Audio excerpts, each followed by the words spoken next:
Mutanenmu na yanzu in ka musu gargaɗi da haramcin mu'amala tsakanin maza da mata a matsayin soyayya, boyfriend ko girlfriend, sai ka ji suna cewa a kawo musu aya ƙarara inda Allah ya haramta zamantakewa ta ƙawanceceniya tsakanin maza da mata.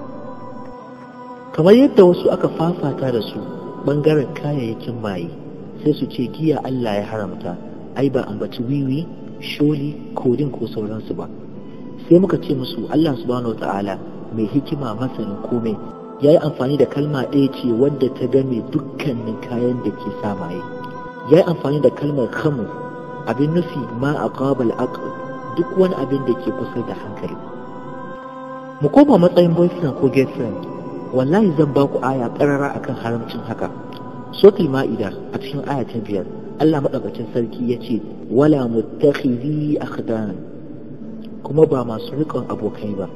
Ku je ku ƙara binciken ayar da kyau. Wallahi wannan ɗabi'a da makiya addini suka shigo mana da shi ba mai kyau bane. Wai a ce ai ba laifi a ƙulla ƙawance tsakanin namiji da mace, daga baya sai a yi aure, ka ji mace na cewa ai wannan saurayi na ne, shi kuma ya ce budurwa ta ce ko ƙawa. Babu kunya.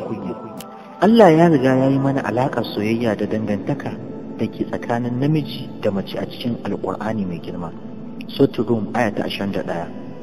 Wa min ayatihi an khalaqa lakum min anfusikum azwajan litaskunu ilayha waj'ala bainakum mawaddatan wa rahma. Kuma akwai daga ayoyinsa ya halitta muku matan aure daga kanku domin ku natsu zuwa gare ta, kuma ya sanya soyayya da rahama a tsakaninku. Wannan ayar ta nuna mana kenan soyayya ta gaskiya ana gina ta ne bayan aure.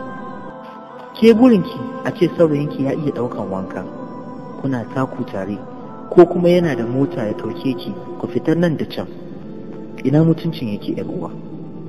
In daɗin kuke son ji a yi shi a bayan aure mana, domin da Allah ya ce ar-rijalu qawwamuna 'ala an-nisa'i bima faddala Allahu ba'dahum 'ala ba'd, wato maza masu tsayawa ne akan mata saboda abinda Allah ya fifita sashen su da shi akan sashi. Haka na nufin Allah ya sanya shugabancin gida da gudanar da tasarrufinsa a hannun maza domin gina jikinsu da hankalinsu da kuma dukiyarsu da suke ciyarwa ga sadaki da kuma nafaka ciyarwar gidan.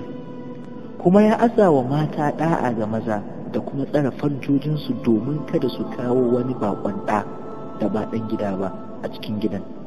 Don haka mu ji tsoron Allah.